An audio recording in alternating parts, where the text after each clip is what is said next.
Some dare call it conspiracy.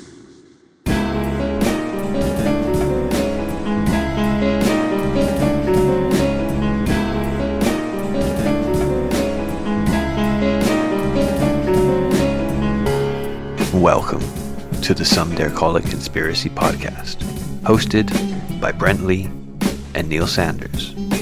After nearly 20 years exploring the world of conspiracy culture, we are taking our guests and listeners on a guided tour of the rabbit hole. Our mission? To discover where the truth lies. Welcome, initiates. In today's episode, we chat with Otto English, a wonderful author, journalist, and commentator known for his incisive analysis of contemporary politics and historical narratives.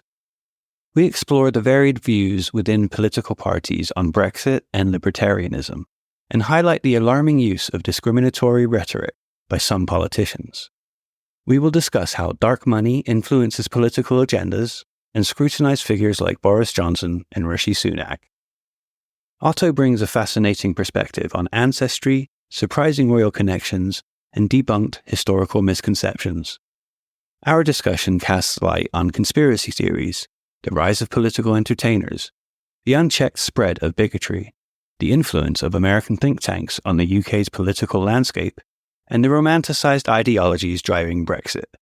With a blend of wit, erudition, and a commitment to truth, Otto English captivates audiences, urging them to question established narratives and seek deeper insights into the forces that shape our world. This is Some Dare Call It Conspiracy with Otto English.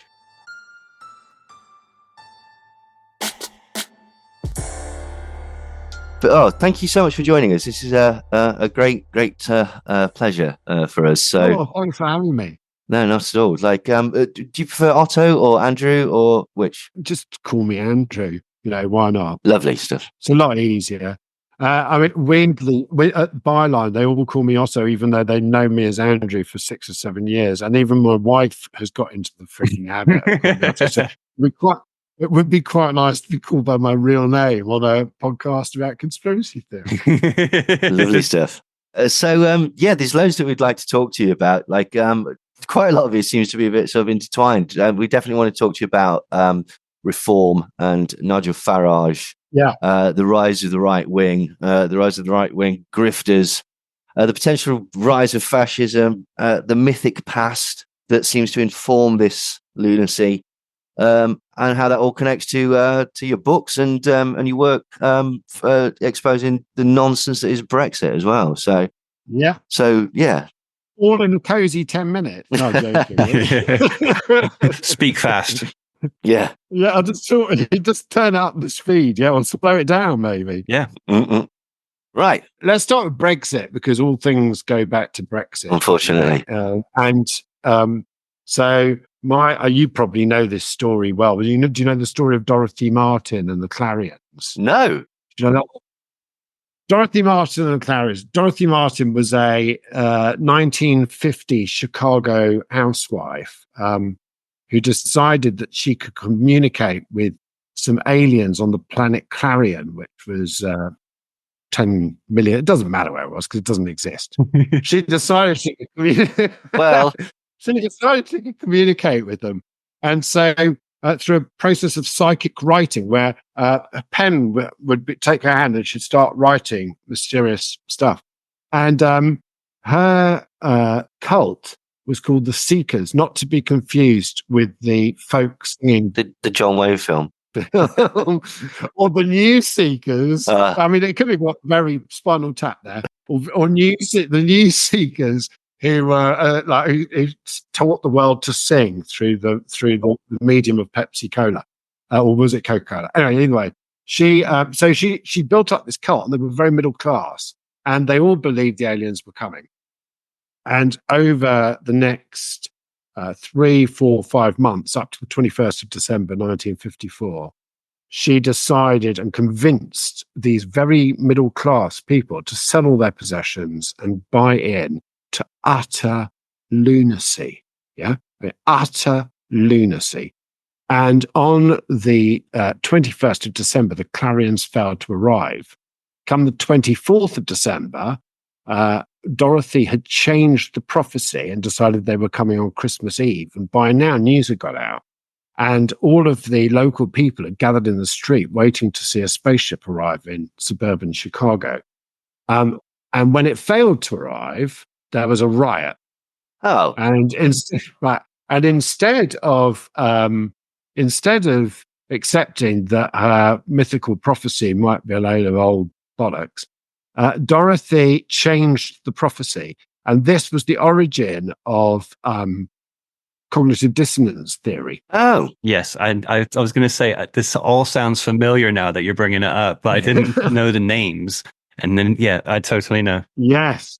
It's a story I tell in my first book, and it was Leon Festinger who had infiltrated the group. Right. And he wrote a book called When Prophecy Fails, which was about how when prophecy fails, people keep changing the prophecy to suit the failure of the prophecy. Mm. And that's the origin of cognitive dissonance. Now, over the last, I hate talking about Brexit because it is such a boring subject.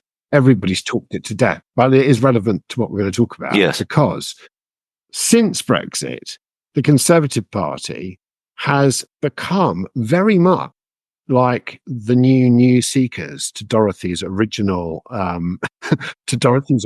group. They've made this series of prophecies that the golden, the sunlit uplands will arrive, that the wonderful days will appear, and that all will be fixed and shiny. But they have to keep changing it, and they have become ever more cult-like. Yeah. I don't know. I don't agree, but they have become very cult-like, including they've going through that succession of leaders is what happens to religious cults. They'll have the original Messiah, and then they'll go through like a whole series of other, lesser leaders. Yes. As people break off and form their own factions and all this kind of thing. And yes, that is very similar to political cults down the ages. If you make any comparison between the modern Conservative Party and the Nazis, you've got to be very careful. But the Nazis too built almost their entire mythology upon this absolutely insane notion that they had sprung from Atlantis and that the German people were the people of Atlantis. And not all Nazis believed that, but some did. And that they were this mythical people. Brexit, at its root, in its conservative, cultish ideology, remains that. It remains the notion of an exceptional people, and that British are an exceptional people, that our history is more interesting, that we are somehow pre-armed against all that can be thrown at us, and that we have this indomitable kind of Blitz or Dunkirk spirit that will see us through like a magic potion. And really, that is no difference to the nuttiness that Dorothy Martin was spouting in 1954 in a Chicago suburb. The only difference is that eventually all of the seekers left the movement, whereas I suspect the decades down the line, there will still be people doing their psychic writing to the Brexit gods. Well, it was interesting. I very recently, I think it was yesterday on Twitter, saw somebody arguing about Brexit and saying, we didn't get the Brexit that we were promised, or like lefties got in the way and stopped it from being delivered properly and such. No. And it's just like, that's absolutely not what happened at all. It's, it's totally against the actual fact. The seekers, they blamed bra wire for the aliens not turning up. I mean, that makes sense. Yeah. Dorothy had been told in her psychic writing that you were allowed no metal nearby. The aliens fell. And so when they first didn't arrive, they decided that the women in the group had screwed up. It was always the women's fault. The women had screwed up because they had bra wire in their bras and they hadn't thought of that. So they all stripped the wire out of their bras. Yeah. Mm-hmm. And as you say, that's about, it sounds like a stupid comical analogy, but every day on Twitter, you can see people doing the same thing, finding excuses for why the miracle landing of the aliens hasn't come. So it is extremely cult-like.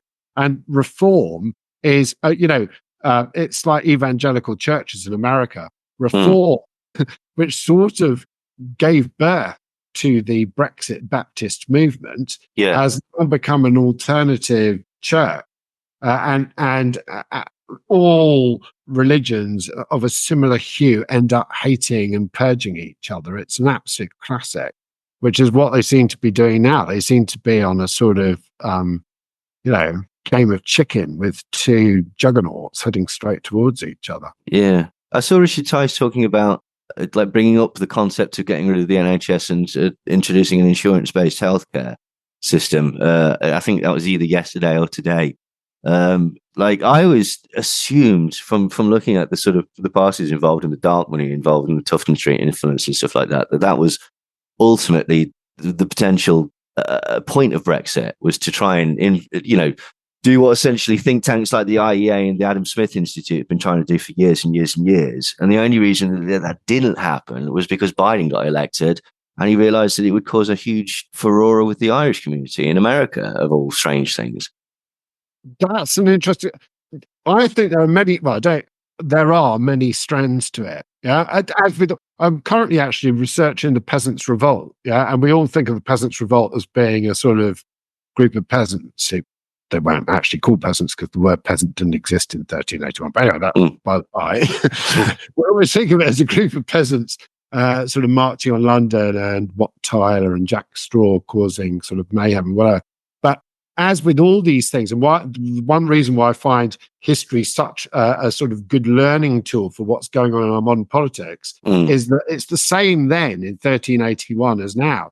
You've got many different interest groups involved in the Peasants' Revolt, including some very sort of Farageist type people, and people not dissimilar to the Tufton Street think tanks are basically trying to make money out of the chaos, and take advantage of the situation.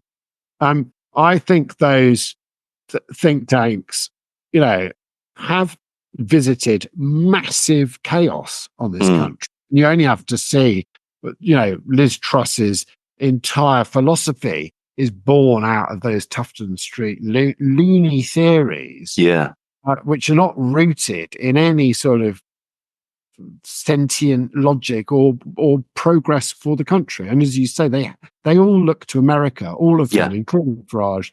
They want an American model. Well, anyone who's spent any time in the States or knows anyone who's lived there knows that is definitely not the model that any sane, mature democracy should be following in any sense. Yeah.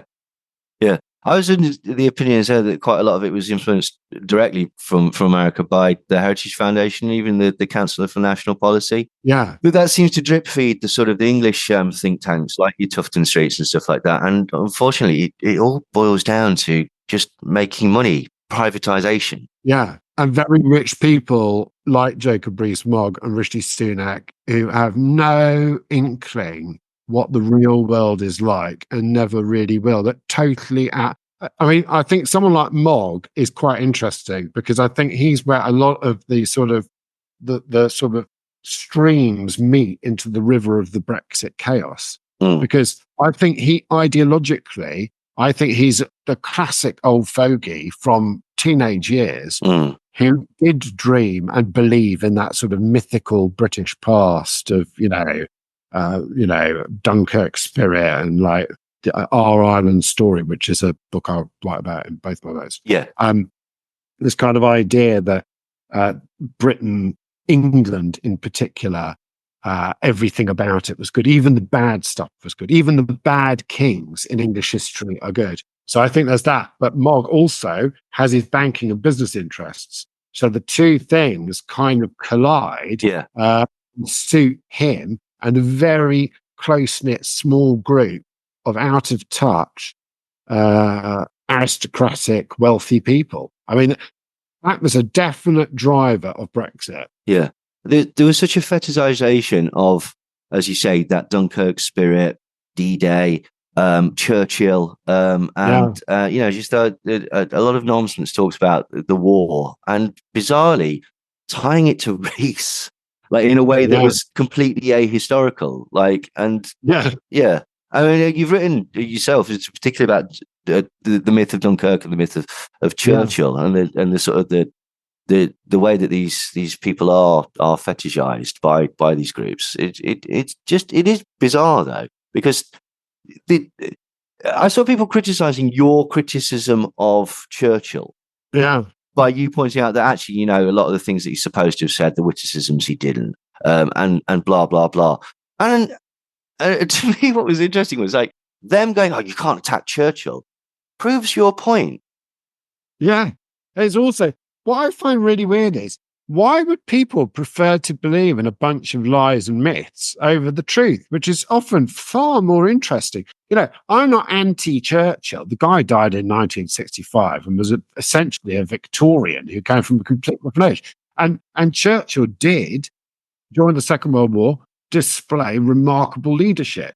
Yes, the guy was an imperialist. Yes, the guy didn't want any, even as he's held up as this sort of beacon of freedom, he didn't believe in freedom for Ireland or India or Africa or any parts of the empire. He was very much a believer in empire.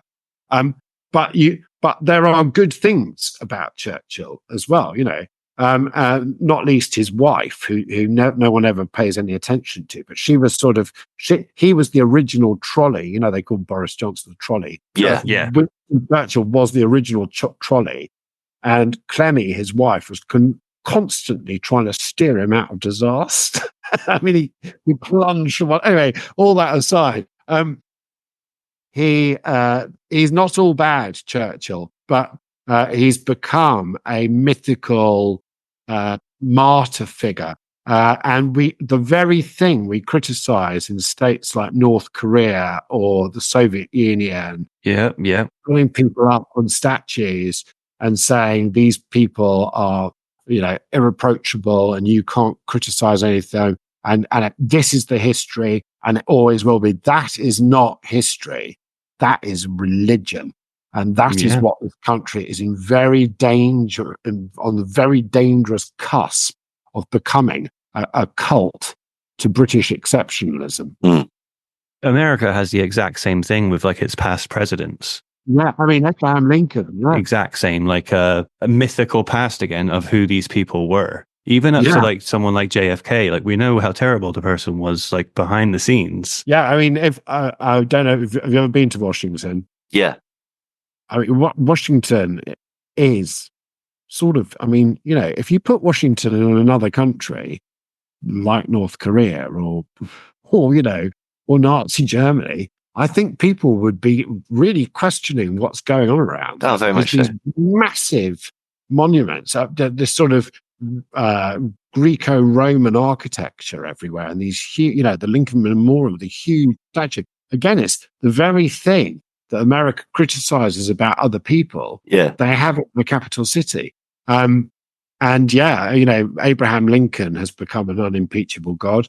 Kennedy, to a large extent, has become fairly unimpeachable. And, all the conspiracy theories around his assassination have only added fuel to that particular fire. Yeah, totally. And they are conspiracy theories, And weirdly, that was the one thing when I was promoting my second book last year.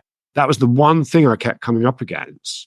People going, yeah, but, there's something in it about the Kennedy assassination. Like, really, people I like, and really, and I still like them. I don't like his song because they kind of, but that JFK film by Oliver Stone is, unbelievably.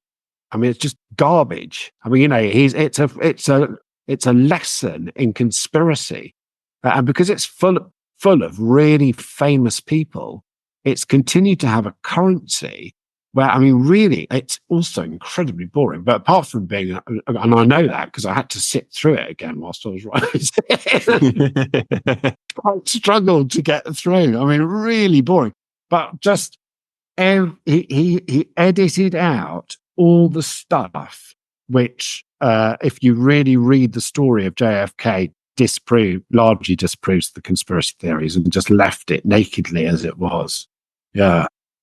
Yeah, I've had to rewatch JFK since I've come out of the rabbit hole, with new eyes. Let me see what this is like. and I was blown away by how much Jim Garrison, the lawyer, was a full-on conspiracist, and he was just editing the information coming in to only suit his narrative. And I was just watching that. I was like, Jesus Christ, this guy is... And a homophobe, Brent. Yeah. True. He pursued... Clay Davis. No, not Clay Davis. I can't remember his name. Tommy Lee Jones in the film. Yeah, Tommy Lee Jones in the film. In real life, that guy was a former... He'd won like the Croix de Guerre. He'd been like he was a really respectable guy who loved art and everything, and was like and was in the closet, clearly in the closet. And so this poor guy got trapped in this terrible situation where they'd basically decided he was guilty and then conspired to try and prove he was guilty. He had absolutely nothing to do with it. And it's like me pointing at the next guy who comes down the footpath outside my house and saying, oh, he was responsible for murdering Princess Diana. And then me setting up some elaborate conspiracy to try and prove it. I mean, it's completely barking mad. But a lot of people believe that because they've seen the film and they therefore believe what they see on the screen. And that's another really big problem, which I don't think we acknowledge enough. Because a lot of people get their history and their information from movies and movies. Yeah, very much so. Just for reference, the guy is Clay Shaw. Clay Shaw, that was it. Clay Bertram was his pseudonym that he had, I think. Yeah. But anyway, going back to what you were saying about conspiracy theories in Washington and such like that. It was just interesting when you were saying about the monuments and so have you heard the concept of the street design having certain occult significance? Go on, tell me. Well, the idea is, and there's a grain of truth to it, that the guy that originally designed the street design was a chap called L'Enfant, and he believed in certain Freemasonic principles and was a bit into kind of, he liked an angle. Loved a triangle, he did. Oh, I do know this. Yes. Yeah. Because the Freemasons, and that's why you've got the pyramid on the dollar bill. That's to do with a guy called Nicholas Roerich and Henry Wallace, was it? And again, that's because he was quite into mysticism and stuff like that. Doesn't prove a grand conspiracy. It proves that one person was into some very, very wacky stuff. Nicholas Roerich was this mystic who an artist that claimed to be in possession of something called the Chintamani stone, which is either the pillow stone of Jacob, which was chipped off the stone of Scone from the recent the throne. Yeah. Or and this is the one that people tend to favor. It's the jewel in the crown that was knocked off of Lucifer's head during the fall of the seraph or whatever to Earth. So. And anyway, it was because of that guy that Henry Wallace decided to put a phoenix on one side of the dollar bill and a pyramid on the other side of the dollar bill. Oh, you gotta love it. Yeah. I mean, flipping. I mean, it's all. You always wonder whether someone should just plant some conspiracy theories. What he did. But just to sort of expose our stupidness. But the trouble is that then, when you do that, it's a bit like Winterval. That was a made-up conspiracy theory, which kind of took on a life of its own. In Birmingham, I haven't got the facts in front of me, but in Birmingham, about 20 years ago, they had a winter festival, and it stirred controversy with the tabloids. And an academic, and he might well have been at University of Birmingham, but I'm not entirely sure. He kind of thought, I wonder if we can run with this, and started claiming that there was a Winterfell festival that was going to replace Christmas and everything. Oh, yes. And every year still, you'll get the Express and papers saying, oh, they've banned Christmas and they're introducing Winterfell, And it's in many ways, it's become a Christmas tradition. Gather ye children and listen to absolutely how Winterfell was created by an academic. Yeah. I'm just curious, before I go on to talk about reform, because I really want to pick your brains about reform. But going back to Churchill, obviously you were searching for your book and stuff like that. There are two conspiracy theories that are prominent around Churchill. One is less sensible, is that his father was Jack the Ripper. Did you stumble across any of that? No. Right, well. but pretty much everybody who has some public profile in the late 19th century has been accused of being Jack the Ripper at some point or another. I think with the exception maybe of Queen Victoria, I don't think anyone really got away with it. That's the cracker. Well, that's the well, she ordered it, didn't she? Like in the Gull theory, in the Sir William Gull theory. The other Churchill thing that is often bandied around, and this is spoken by some as if it's absolute fact, that the victory symbol was actually designed by Aleister Crowley and is a magical sigil representing the devil to fight against the esoteric forces of Nazis. Did you stumble across anything that? No, I didn't. No. I used to believe that one. Did you? Yeah. I used to think quite a lot about Churchill. I think it was like that was supposed to be like 13 degrees as well. The span or something between it is 13 degrees, an angle of the peace sign. But also that he was a druid. Yeah. Yes. But he was initiated into the order of druids or something. But it turns out he wasn't. He actually wasn't. There's pictures of him dressed as one, but that's because the Druid Council made him an honorary member. So he wasn't actually practicing druidism. But I didn't know that. I just believed he was practicing druidry. And then his granddaughter played a part in setting up the Glastonbury Festival as well. That was all magical as well because of the pyramid and all this. Yeah, we won't get into that. We're interviewing you. Let's go. No, it's good stuff. Let me just make some notes. Let me plagiarize your podcast. No, that's amazing. There's all sorts of nonsense about it. There's a story which I've heard quite sensible people repeat, which is that he used to chew cocaine chewing gum. Yes, with Queen Victoria. It's absolute bollocks. Is it? Oh, that's a shame. He's not Michael Gove. What's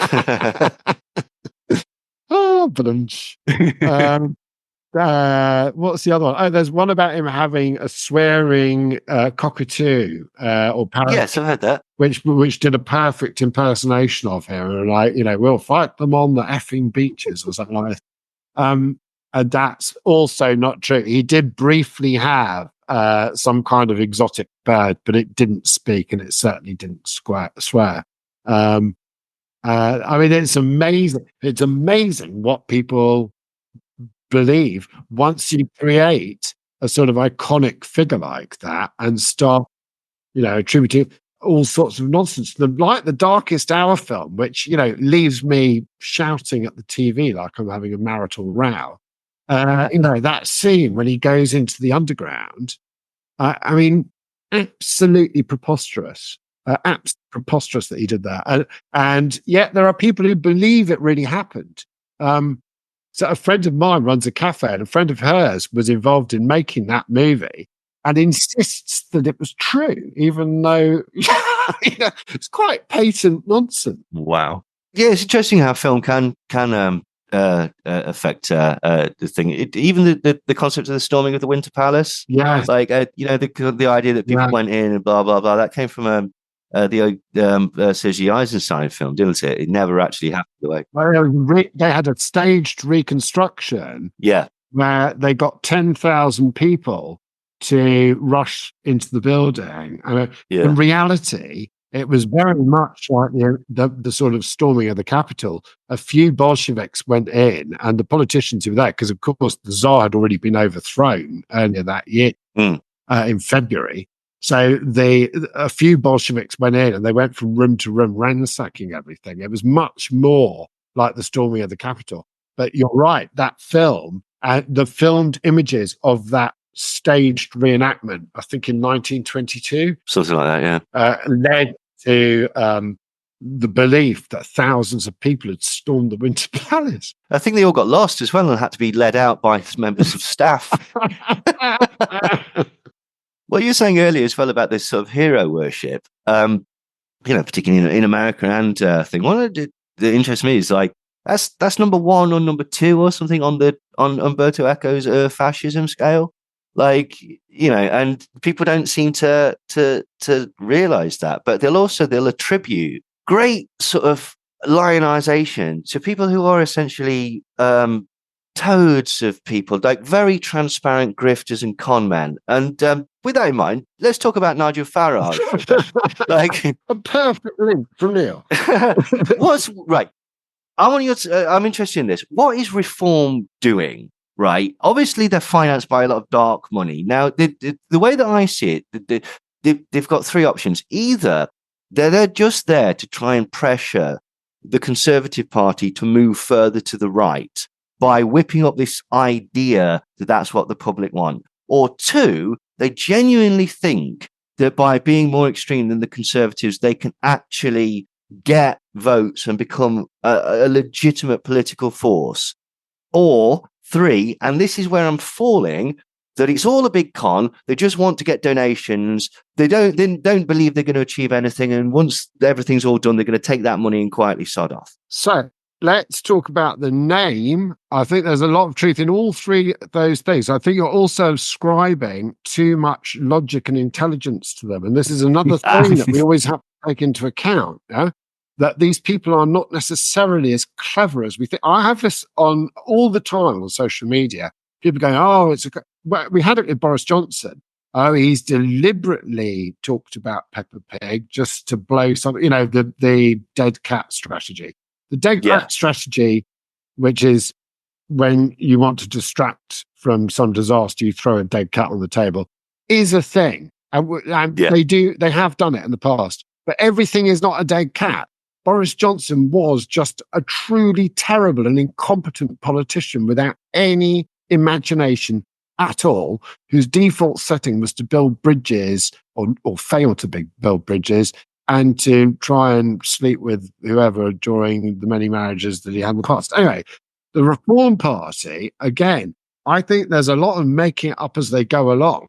And we have to remember that the politainment, as I call it, the turning of politics into entertainment, is a business model.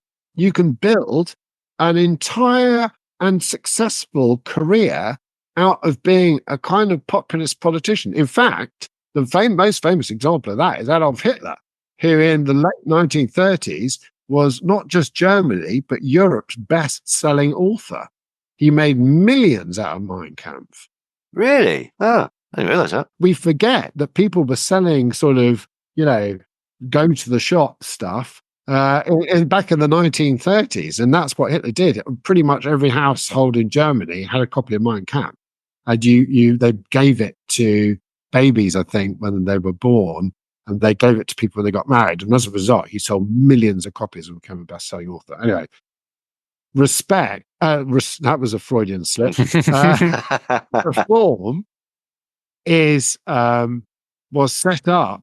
His initial notion, and it's on record somewhere, he said Brexit is done, and now I'm going to tackle the great injustice of our political system and the lack of alternative voting or proportional representation or whatever he's backing, and reform of the House of Lords. And that's why it's called Reform. But they seem to have forgotten that just as soon as they opened their website.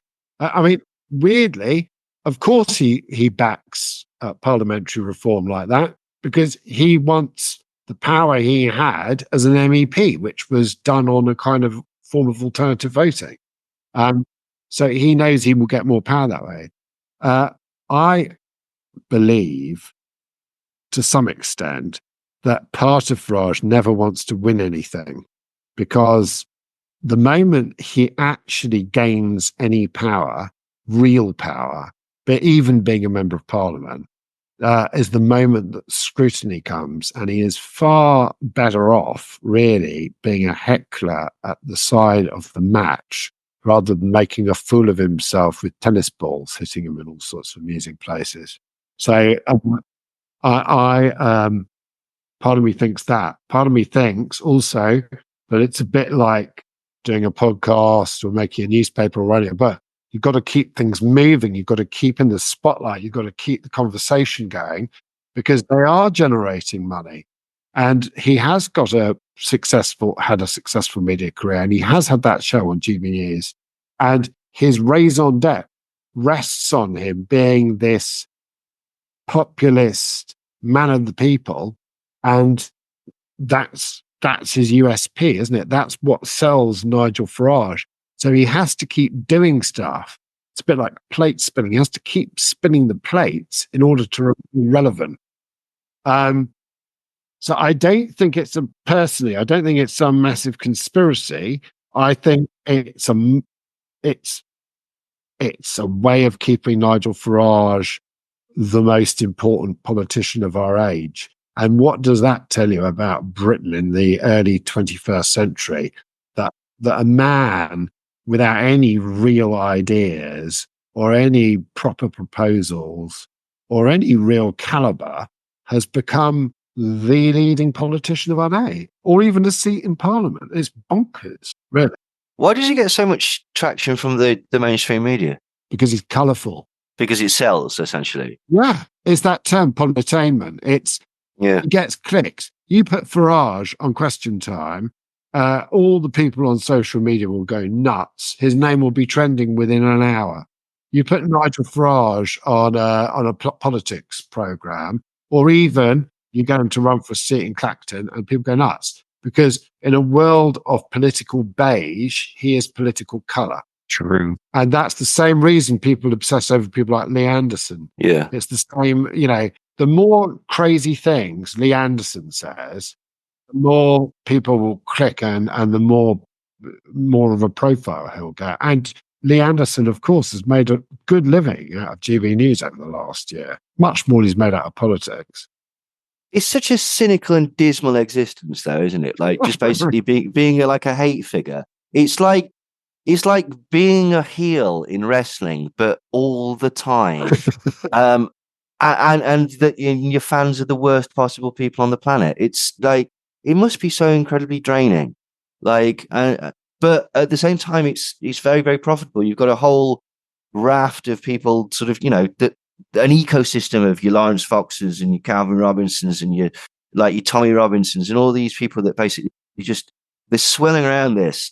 Do you know what I mean? Yeah, no, I agree. I mean, it's almost like, politics has been like the sort of almost like the boy bands of our era, hasn't it? Everyone's got their favourite or their least favourite. You've got Casey Hopkins and people like that. You're absolutely right. People have, and Ben Shapiro in the States. Oh, Christ. Same thing. Ben Shapiro. I'll tell you a very interesting thing I noticed with a lot of those American influencers.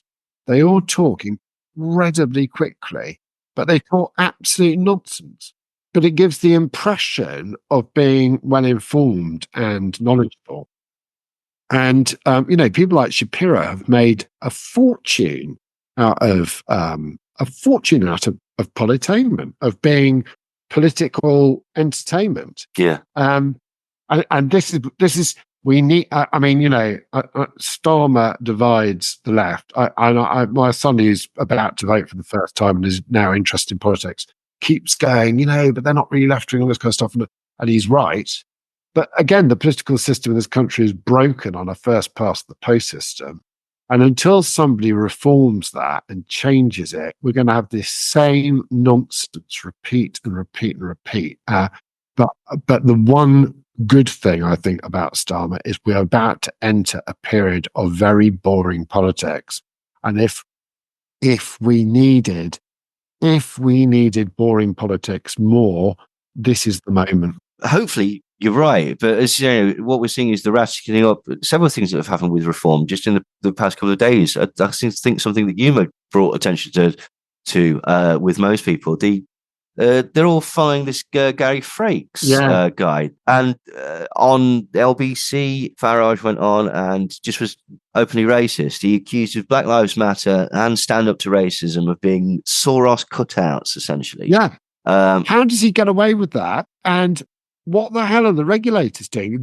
This is the dangerous thing. They have opened there was a sort of, I hate the term gentleman's agreement, but there was a sort of gentleman's agreement in the past that if you said something really nutty, you fell on your sword. Yeah, you fell on your sword, or you got cancelled. Yes. I mean, there was a Carol Thatcher, Margaret Thatcher's daughter, about 10 or 15 years ago, Carol Thatcher had a sort of journalistic career in the 70s and 80s, but she sort of came back as a guest on shows and things.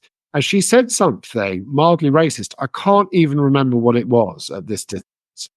And we never really saw Carol Thatcher ever again, because back in 2010, up until 2010, it felt like those battles had been won and you couldn't go around saying racist or bigoted things. And then, of course, Gordon Brown described that lady as a bigoted woman. And ever since, there has been this, why can't we say that? It's how people feel. This is what most people think. And so the door has been inched open and now thrown open, and it seems that it is once again perfectly acceptable to be homophobic, transphobic, racist, bigoted, just generally nasty, and you'll have a career. And that is the great wound in our society, which really, really needs to be fixed. And hopefully the Band-Aid of Starmerism will patch some of that up. But, I get sick to death. I do it, not because it's a complete waste of my time calling out racists on Twitter. It's a complete waste of my time. I do it because it totally winds me up. I am genuinely angry with racists thinking they can go around expressing ghastly racist opinions. We should not be at this stage in a modern society. Absolutely. And reform, as you say, it seems to be chock full. When they did, when the Brexit Party was created 5 or 6 years ago, I was it 5? I lost track of when it was. 4 years ago, I think it was. Anyway, whenever it was. And they stood for the EU Parliament one last time. I forensically went through a lot of their lists. And I uprooted a lot of those similar types of people that we're now seeing coming through again. And I also showed the links that the Brexit Party had to former members of the Revolutionary Communist Party, which sounds like a conspiracy theory. Yeah? Of course, everybody started to go, oh, you model yourself on speaking the truth. You're spelling this conspiracy theory about them being ex-members of the Revolutionary Communist Party. Yes, because if you've got the Revolutionary Communist Party was a tiny political party. If you've got about 20 former members of the Revolutionary Communist Party in the Brexit Party, clearly something's going. Clearly something is going on. Well, yeah, that's interesting. That is. Yeah, they have pulled back a little bit. But the imprint of people like Claire Fox, who was a member of the Revolutionary Communist Party, who was a Brexit Party MEP, and many of her friends remains on that political movement. Why would the members of the Revolutionary Communist Party favour Brexit? The Revolutionary Communist Party was a Trotskyite group set up in the 1970s by a man called Frank Furedi, who's a lecturer at the University of Kent. I believe he still is a lecturer at the University of Kent. And from the 70s into the 80s, he attracted people like Munira Mirza, who was later to become Boris Johnson's, one of his chief operation people, both as Mayor of London and then later as Prime Minister. And Claire Fox was the publisher of their glossy magazine, which was called Living Marxism, which was a very glossy sort of anti-establishment magazine. And it all went south for them when they basically accused ITN and Guardian journalists of faking stuff around the Srebrenica massacre and events in former Yugoslavia. And they lost a libel case and the magazine collapsed and the Revolutionary Communist Party disappeared. And overnight, they started up again as Spiked Online. No way. Yeah. Okay. I thought Spike was like from the Koch brothers, don't they get money from them? Yeah. I mean, this is a conversation that could go on for hours. Okay, right. We've opened a can of worms here. Very long story short, they became libertarians, and they became increasingly right wing. Okay. And if you only have to look at Spiked Online, it's full of sort of very right wing and libertarian points of view. Yeah, it's very right wing. Yeah, pro smoking, pro ownership of guns. They've the living Marxism after the Dunblane massacre brought out an issue saying we should all own guns. Yeah. Anyway, we went off on a bit of a tangent there, but the Reform Party has brought in all of these sort of different groups. You've got your sort of bog standard, I'll say what I like in my country types. You've got the Lee Anderson types of that ilk. And then you have got a residue of these other people who are libertarians who've latched onto the party because they think it's a way to sort of promulgate their message. So you've got lots of different interests, like Brexit itself. And yeah, I mean, bring on their destruction, because I don't think they'll win any seats. Well, yeah, let's hope. What's even more infuriating about it is the homophobia, the anti-trans, the anti-immigration stuff. Is that they frame it that they're the victims? Yeah, that they're the victims of these people, which is ridiculous, because that's been so picked up by the conspiracy crowd, which goes totally against what we're always told. It's like, have you ever noticed that they attack people who are basically simultaneously like going to take over the world, but yet don't have a platform to actually make an argument against these people? And like, yeah, it's funny that, isn't it? Yeah, bizarre. I'm part of the establishment, and who pays me, and all this kind of stuff. Even as you have the Tufton Street people popping up on everything, who are a case of who pays you. I'm paid by the articles I write for magazines and others, and my books. I have no other income streams. I'm just a bloke who gets annoyed with people. It is crazy. What was I going to say? Yeah, sorry. We've talked about this previously. What you're saying as well about the gentleman's agreement. Yeah. We've spoken about this a lot. Do you think that it came in with Trump and people like Steve Bannon and stuff like that? Like, as you're saying, like, previously you lie to the House, you do this, you get caught, whatever. Okay. There's this unspoken agreement that you will honor and you will just walk away. And then one day somebody woke up and went, what if we don't? What if we just say no? What if I have no outward shame? What if I take that on board even as somehow like a macho trait? And then the whole system is screwed. Yeah. Because there's no real accountability. It was all on sort of, as you say, a gentleman's agreement. And if that goes out of the window, it's pure corruption. But exactly the same thing happened with Boris Johnson. He ripped up the rule book. 30 years ago, Boris Johnson would never probably have become an MP, I don't think. And certainly he might have been a backbench MP, but he would never have risen to high office. His behavior and his chaos and his popping off to Lebedev's home in Italy and all of that stuff, you're ringing the alarm bells so hard, the steeple is shaking in its foundations and crashing down around you. What on earth is going on? And again, this country and America do not have the system to hold people to account if they get into great power. And that should really, really worry people because, again, not that I'm comparing either of those two people to Hitler, but this is how the Nazis rose. They took advantage of the system and then laughed in its face. So if we have allowed those two through the gates, who's to say that in 5 or 10 years, you're not going to have, and you will have, by the way, because this is, these people, everything gets turned up. The volume will be turned up and the brightness will be turned up, and you will have another Trump type or Farage type or Boris Johnson type in 5 or 10 years' time, probably emerge from social media and do it all again. And we need to be on guard to that.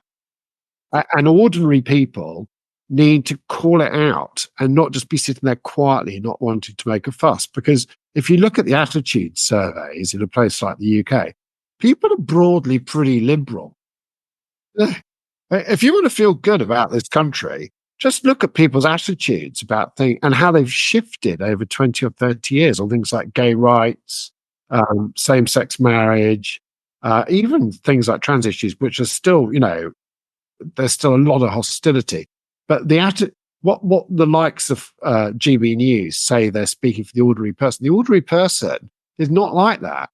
And there's a class issue as well, where you get people sort of insisting that working class people are all a bunch of bigots. And we need to bend to their will. It's not true. It's not true. Across the board, you see attitudes, particularly around young people, are very liberal and are becoming more liberal. So I think there's a lot of hope, and we need to amplify those voices and turn down the voices of the likes of others. It's interesting that you say that as well, because like that's what Farage and people like that, they claim to speak for the working class, and they're funded by dark money. Previously it was Aaron Banks, and they're posh. Yeah. Now it's people like George Farmer, who's Candace Owens' husband. Why do people fall for it? Yes, you're absolutely right. I mean, but this has always happened. You've always had very posh people who've claimed to speak for the ordinary person. I mean, Oswald Mosley was of that ilk, wasn't he? It's unbelievable that people continue to fall for it. That's all. Wake up, as they would say, to use their own term back again. Yeah. Would you mind explaining dark money to some of our audience who don't understand what that means? They might think that means drug money or something. Dark money from finance from large corporations that are slipped through by. I mean, that's what you're talking about, isn't it, Neil? Yeah. Yeah, very much so. Yeah. So I mean, sources of dark money coming in. So people will fund their own interests. I was watching a brilliant video earlier today, a really depressing video actually, about how in the 1950s and 60s, in the 1930s, they encouraged women to smoke because they linked it to the rights of women in getting the vote. Oh, Torches of Freedom. Yeah, Torches of Freedom. Yeah, Edward Bernays, wasn't it? It, of course, was heavily funded by the tobacco industry, but it was AstroTurf. It was a fake grassroots movement set up to make it look like they were fighting for women's rights, but really they were trying to tap into an untapped audience of men. That kind of stuff, AstroTurfery and money being used to try and drive an agenda is as old as the hills. Yeah. Torches of Freedom. Yeah, that's what it was. Yeah, there was some women's rights movements, and at some point where the reporter just so happens to be there, they all got lucky strikes out apparently, and this was seen as them throwing off the shackles of patriarchal repression, and and it was all as I say, all arranged by Edward Bernays, that particular stunt. But yeah, so in regards to this upcoming election, what on earth is Rishi Sunak doing? So, once again, going back to our cult of Brexit that we talked about right at the beginning, he is the product of that. If you've got ever diminishing leadership, and the guy might have made quite a good sort of runner-up on The Apprentice, but he really should not be leading a country. I can imagine him doing a task with pancakes or something, but he's not really fit to be Prime Minister. And he doesn't have a clue what he's doing. Now, again, I think some people have suggested, it's all deliberate. He's deliberately doing it. No, he isn't. He's just incompetent, completely out of touch, and focused like a sort of PR guy on trying to sell the image of Rishi Sunak. But the image of Rishi Sunak is not even as appealing as a packet of delicious Lucky Strike.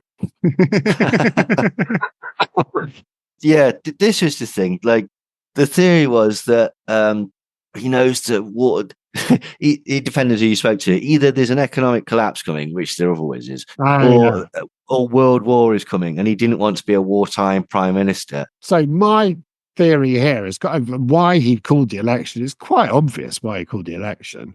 Because he was going to be ousted by his own party. Well, also, he's going to lose it, and he's going to think about what's Rishi and the little Rishi is going to do next. He wants to get to California before summer's over. That's it. Well, because he's bought a surfboard. this will all be neatly out of the way by next school term. Oh, it's even simpler than that. Oh, yeah. That makes perfect sense. I don't think that's the main driver, but as a parent myself, you've got to think of these things, haven't you? Privately in the country, and I thought everything was going to collapse into turmoil. I might be dusting off the CV and thinking, "Oh, America, they welcomed Liz Truss. If they welcomed Liz Truss, think what they're going to do to me." Christ, Alex house in California, his flat. Talk about the banality of evil. This is a man who's destroyed the country so that he can get his kids into school without him having to take time off. I mean, we don't know for sure, but I genuinely, I believe I have read somewhere that they all feel much happier in America than family, and that's where they like to go. So I would really not be surprised. I don't know how old his kids are, but I would not be surprised if he didn't have one eye on all of that. Just giving himself a bit of a summer break. Astonishing. I mean, maybe I'm just, maybe there is some dark, malevolent force at work. But I think sometimes the most obvious answer is staring us in the face, and I genuinely think there's a good chance that's what it is. Yeah. Well, somebody who knows lots of parents, that's the kind of thing parents think about. Yeah. Even if you're in the country. Yeah. Oh, yeah, that makes sense. Andrew, I'm very conscious that we've had you for over an hour. We could talk to you there's so many things I'd love to talk to you about. Trump, Project 2025, Elon Musk, your books, aside from anything else as well.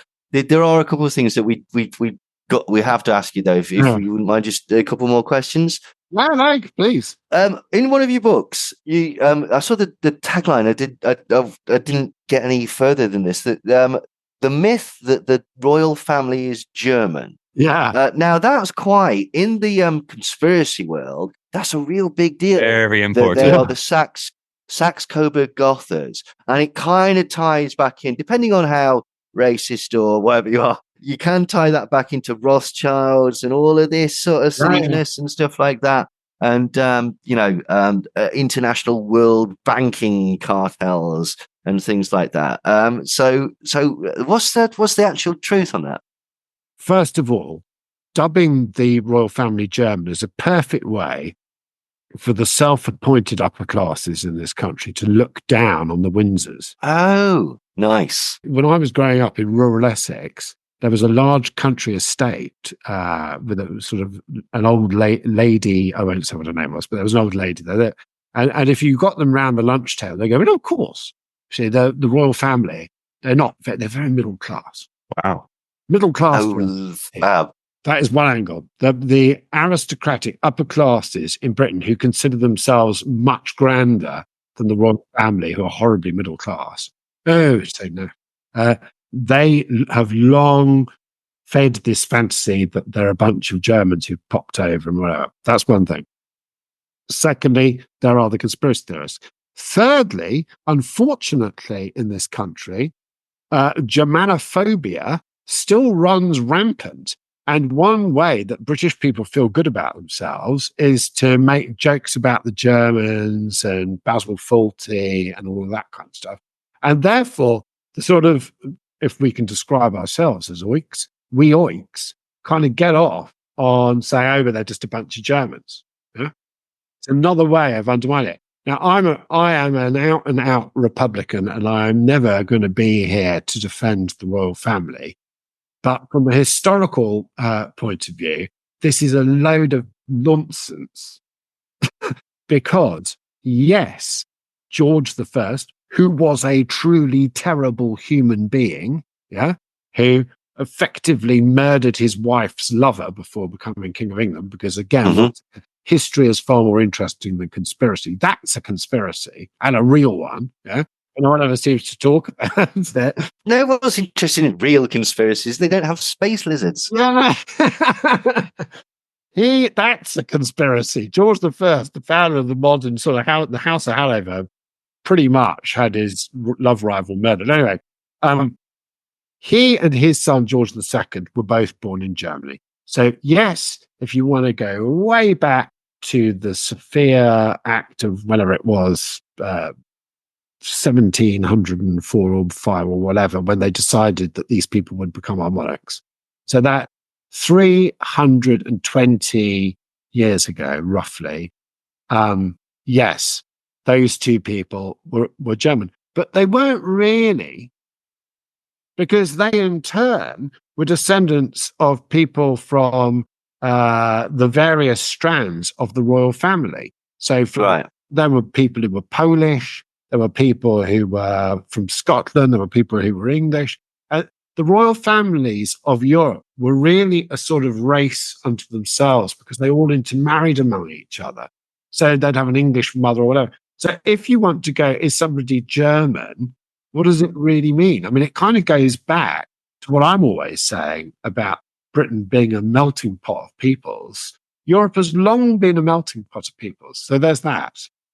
Yes, in the decades since and the hundreds of years since, other people, prominent people in the royal family, have been German, in inverted commas, including, of course, Queen Victoria's husband, Albert, and Mary of Teck, Queen Mary, who was said to be German, but she really wasn't that German. I think one of her parents or grandparents was half German.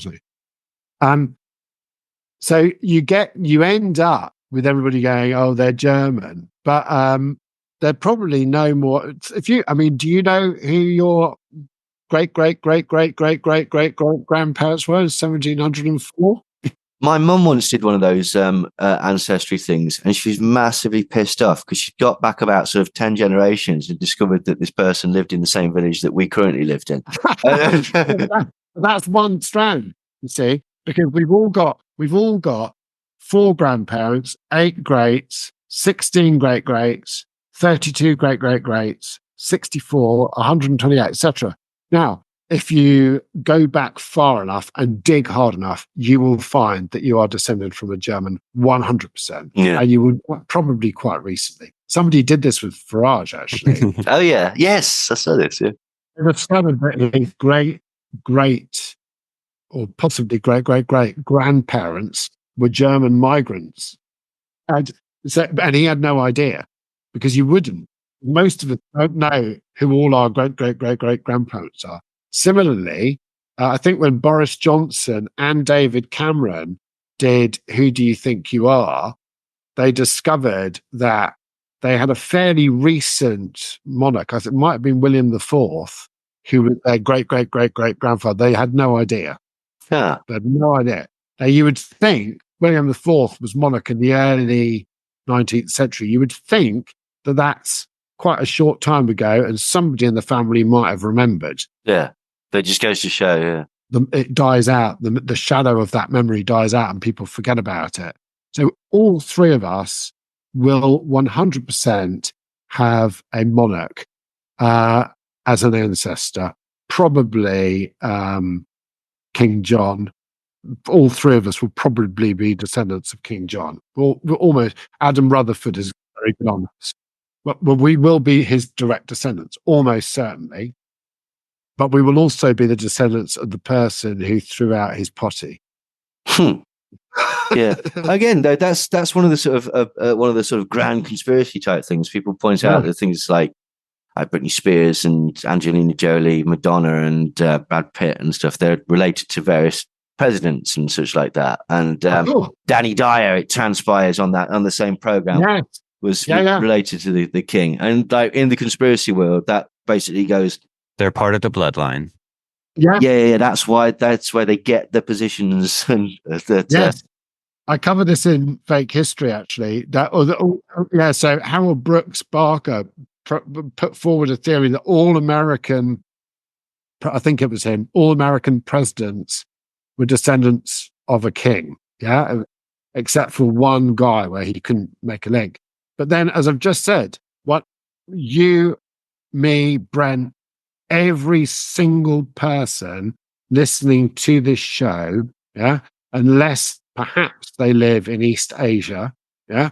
But anybody with that one European ancestor in the last 100 years or two will almost certainly be descended from Charlemagne or King John or one of the Richards or one of the Edwards.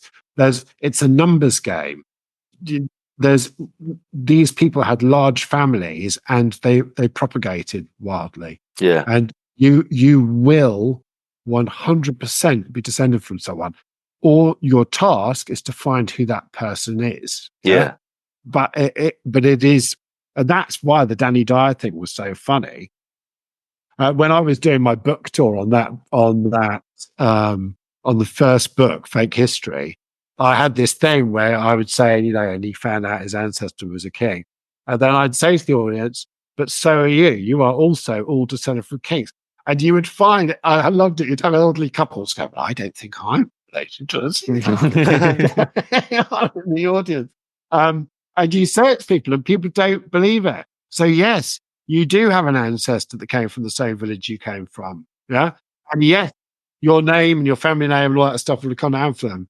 But there are the dead ends in family trees where you think, oh, that's annoying. What happened there? Yeah. That's the interesting bit.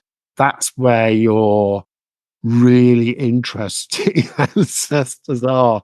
They are the dark matter of your ancestry, and you they're there, but you can't necessarily find them. A friend of mine went to a public school, the one that you pay for, and one of the lads that he went to school with was desperately proud that his ancestors were related to Hitler.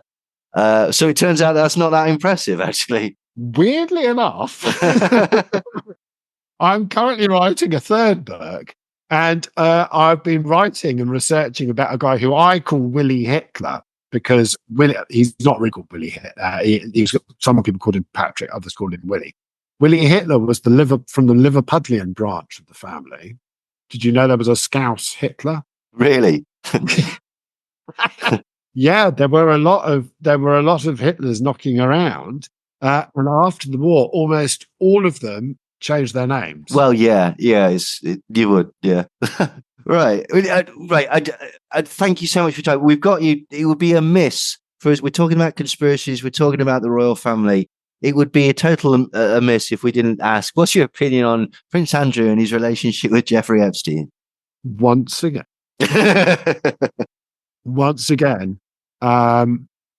look, Prince Andrew is somebody who is the very definition, the very demonstration of why you should not have a royal family. Yes. A rather stupid, hugely self-important, very entitled, very rich person whose bottom people have gone around kissing in all manners and forms for the last 60 how many years. His friendship with Epstein, his subsequent attempt to understand him, and when he should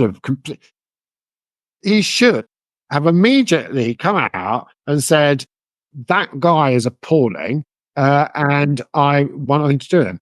The stuff around his relationships with people in Epstein's circle, I would not comment on because I am not informed enough around them.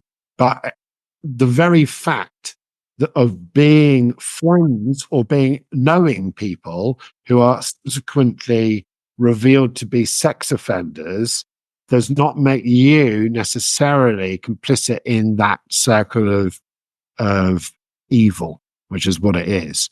So I think anybody going after Andrew on that front has to find the silver bullet. Andrew himself is a truly appalling character, and the fact that he was friends with Epstein does not surprise me at all. Okay. One last question, because I could pick your brain on a number of subjects for hours, but I'm very conscious that you've been very generous with your time already. What do you think is going to happen with the election in America this year? Trump, Biden, what's going to go off here? Right. If I say what I think is going to happen and the opposite happens, just go back and delete this podcast. Fine. Let's do 2 takes. Or do what Alex Jones does. Like, if you get it right, you got it right. if you get it wrong, you caused it to go wrong. I think he's going to lose. Trump. Yeah. Okay. I think there are several permutations and there are several things that could happen. One, Biden falls over on the campaign trail. Two, Biden has some terrible, health problem on the campaign trail. Both those things could happen. He's an elderly man. Yes. I have repeatedly looked at the numbers, and the trouble with America is that the system is fixed because you've got these stupid electoral colleges and all this kind of stuff. This primitive stuff from, again, going back to what we were talking about, you establish a country and you say, we're the greatest, and then nobody will fix anything. I mean, it's an undemocratic system which is skewed in favor of potential bad actors like Trump. But looking at the numbers, going with my gut, having been to America relatively recently and having family members out there and lots of friends out there, obviously some of those are former Republicans and whatever. My gut instinct is that Trump will appall a lot of good Americans, because we forget that there are a lot of good Americans, and the people who shout loudest and the most appalling things are not necessarily representative of that population. Also, the oil price has just gone in Biden's favor. Now, when I was in America last 2 years ago, the one thing every single, and I've talked to people I meet in the street, I'm one of those, or in supermarkets, the one thing literally everybody said to me was, the price of gas has gone up. And I believe, I might be wrong, that it's now heading in the other direction. That's all they're bothered about. Yeah. And isn't it outrageously cheap there anyway? Yeah. The cost of living in America is really expensive. They've got no healthcare system. But my instinct says Trump loses. My instinct, if you were to ask me on Farage, I wouldn't call it. I don't want Farage to win. But I think there are enough people in Clacton who might think that with his celebrity so big, it might actually do Clacton a favour to have him as their MP, because it might put them back on the map. Do you think, going back to Brexit, that people should really learn a lesson from Brexit to not be complacent? Yeah. Because people like Farage will get in if they're being complacent. Yeah, and don't forget, we need to fix this our system of electing politicians.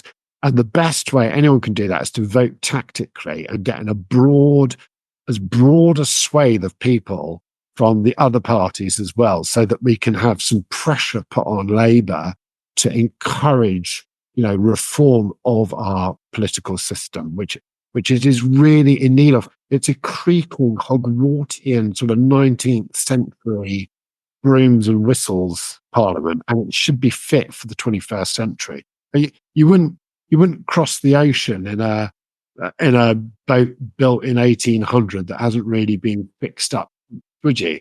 I mean, you wouldn't set off without your satellite navigation and an engine going, it worked back in 1800, so let's set sail now. Let's go around the world. Come on, lads. Yeah.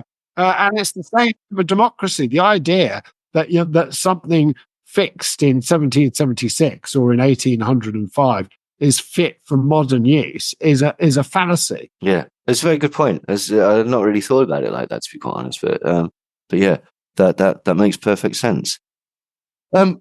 Andrew, thank you so much. This has been fascinating. As I say, I could keep you here for hours. But thanks for having me.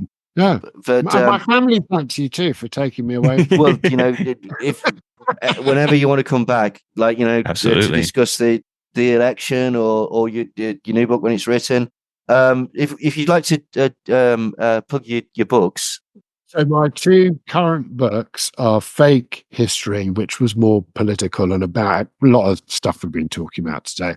And then Fake Heroes, which has a lot of stuff about conspiracy theories in it and the JFK assassination, and which sort of tries to go behind the mythos of great figures like Mother Teresa, Kennedy, Douglas Bader, John Wayne, and tell amusing, entertaining stories which get people interested. My books are popular history, and deliberately so, because I think some people might want to sit down with a book on 1381 and the Peasants' Revolt, but I want to tell the story from a sort of modern perspective and a modern point of view, and sort of say why it's relevant and why understanding our modern world is best done by looking at the past.